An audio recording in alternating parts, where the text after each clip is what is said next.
Nigel J L Boyd was born in 1894, the second son of William Boyd, an Edinburgh publisher. Nigel was educated at Cargofield School in Midlothian before attending Winchester College. From there he entered the Royal Military Academy at Sandhurst, afterwards being gazetted as a second lieutenant in the Black Watch in February 1914. At the beginning of the war he left Aldershot with his battalion, arriving in France at the beginning of August.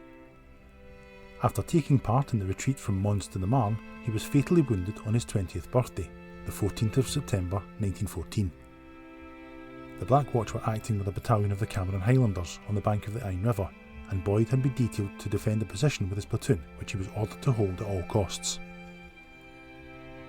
The Germans pressed their attack in overpowering numbers and were within 100 yards of the Black Watch.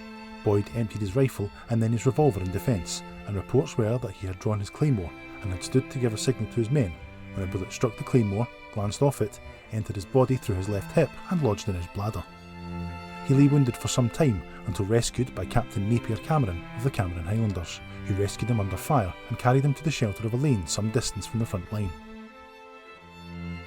Boyd then lay in the lane for some 16 hours in the rain before being found by a stretcher party, and eventually he reached No. 8 General Hospital in Rouen.